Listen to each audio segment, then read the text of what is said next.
the hidden truth behind why narcissists stop having sex with their partners. So today, we're diving into one of the most intriguing and sensitive questions people ask. Why does a narcissist stop having sex with you? At first, it seems like there could be dozens of explanations, but when you dig deeper, there's really one core truth behind it. And let me tell you, that truth has nothing to do with you. This realization can feel devastating, confusing, even humiliating. But it isn't about your attractiveness, your worth, or how desirable you are. It's about them, and only them. If you want to understand why, stick with me through this video. Hello everyone, and welcome back. I hope you're doing well. In today's discussion, we're going to explore the strange, often painful, and deeply complex world of sex and the narcissist. This is not an easy subject. It's messy, it's laid, and it's something I've spoken about before on this channel. Many of you have asked me to unpack it further, because when it happens in a relationship, it feels almost impossible to make sense of. That's exactly what we'll try to do here. Shine a light on what's really going on behind these painful experiences. And let me be absolutely clear from the beginning. If you're in a relationship with a narcissist who withholds sex, it's not because you're not attractive enough or not exciting enough, or that you've somehow failed to measure up. That's the trap they want you to fall into. But it couldn't be further from the truth. This behavior is rooted entirely in their own dysfunction, their own fragile ego, and the way they use intimacy not as a form of connection, but as a weapon of control. So, let's come back to the heart of it. In a healthy relationship, sexual intimacy is not just physical. It's emotional, it's connective, it's the way two people communicate love and deepen their bond. It strengthens trust and creates closeness. But in a relationship with a narcissist, intimacy doesn't serve that purpose.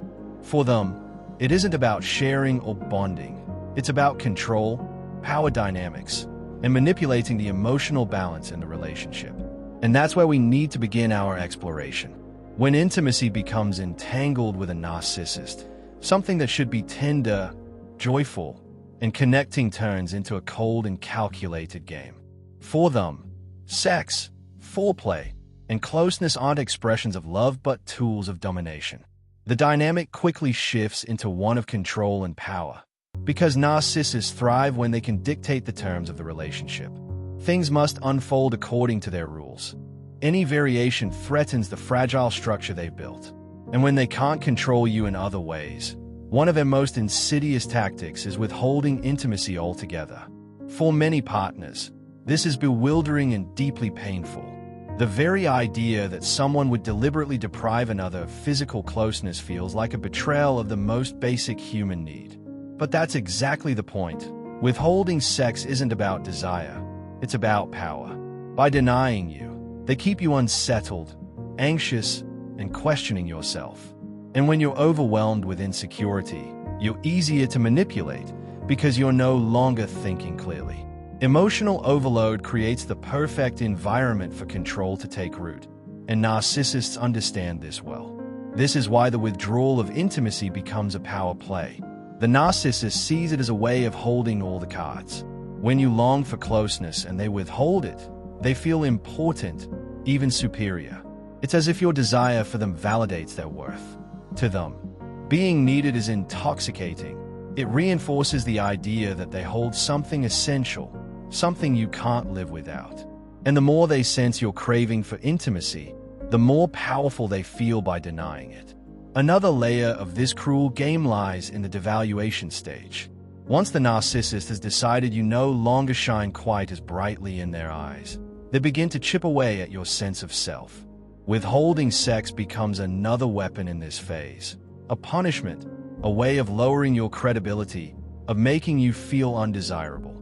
It's calculated and intentional. They want you to believe you're no longer worthy, that you've fallen short. Every rejection becomes a reminder that you aren't good enough, and the more you believe this, the more control they have over you. In their eyes, the pedestal they once placed you on has crumbled. You are no longer the flawless partner they idealized at the start, and every time you fail to meet their impossible standards, they use it against you. By stripping intimacy away, They not only reinforce your feelings of inadequacy but also strengthen their hold on the relationship. What should be a shared bond of affection and trust becomes yet another arena for manipulation, keeping you trapped in doubt and emotional hunger. It's important to understand that much of this is rooted in perception. The narcissist convinces themselves that you're somehow less perfect than you once were. And from that distorted view, they create endless excuses to justify punishing you. If they sense you long for intimacy, they will deliberately take it away, not because of who you are, but simply to spite you. This is part of the psychological game. Intimacy does not hold the same meaning for them as it does for you. For them, sex is not about bonding or love. It's a bargaining chip, a form of leverage to keep you desperate, uncertain, and off balance. Think about it this way. They turn something as natural and essential as human closeness into a currency of control. And yes, it is abuse, because taking a genuine need and twisting it into a weapon leaves scars that go far beyond the physical. Just as some narcissists use food or affection to dominate, they also manipulate sexual intimacy, stripping it of warmth and turning it into something transactional. By withholding it, especially during the devaluation phase, they inflict maximum hurt.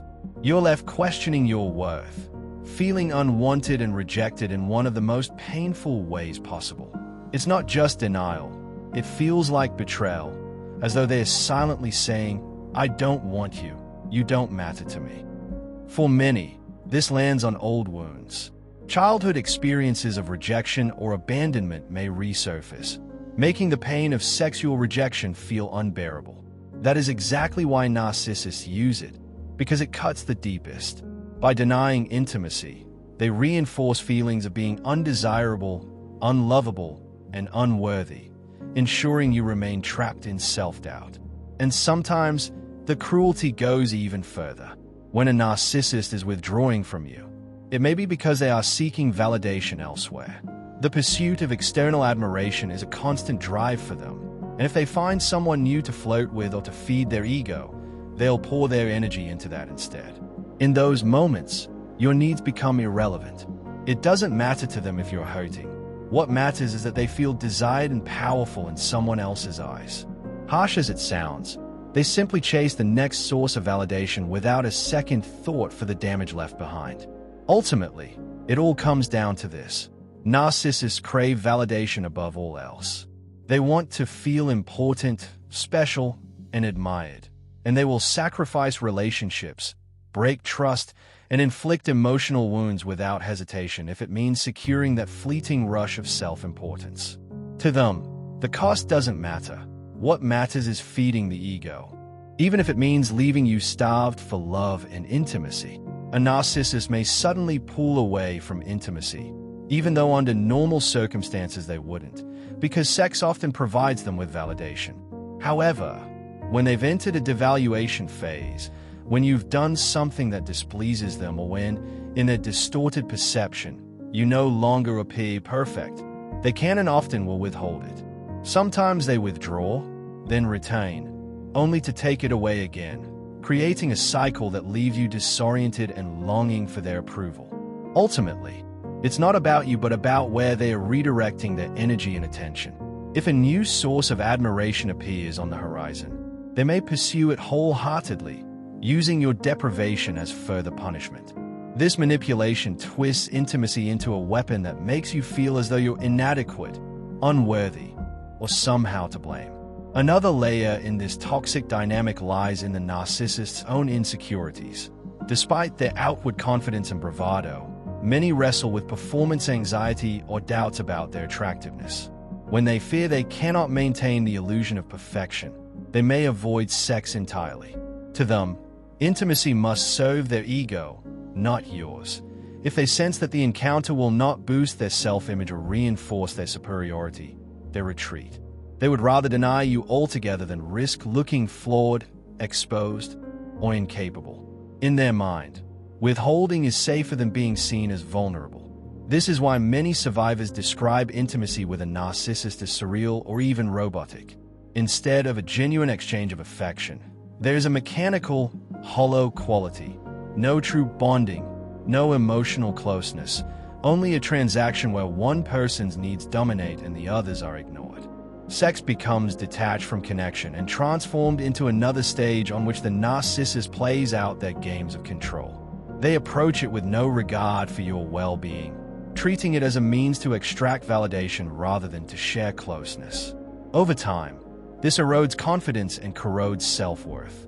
The constant withholding, the unpredictable cycles, and the absence of emotional reciprocity create deep wounds in their partner, who begins to doubt not just their desirability but their very value. This is the darker side of narcissistic intimacy. Something that should be tender and affirming is turned into a cold performance, one that leaves the victim feeling used, unseen, and emotionally depleted. Sexual intimacy is meant to be one of the most meaningful aspects of a relationship, a space where two people can connect and strengthen their bond. But when it is twisted into something manipulative, dark, and transactional, as it so often is in the hands of a narcissist, it can cause lasting damage to the person on the receiving end. The confusion, the rejection, and the constant emotional push and pull can leave victims doubting themselves in ways that are deeply painful. That's why gaining clarity around these patterns is so important. When you can see that the dysfunction truly lies with a narcissist and not with you, it becomes easier to release the self-blame and begin protecting your own well-being.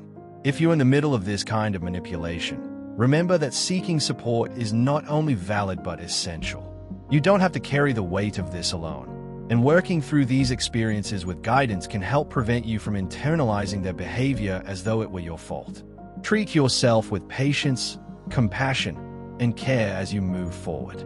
And finally, if you found value in this video, I'd truly appreciate it if you could give it a like.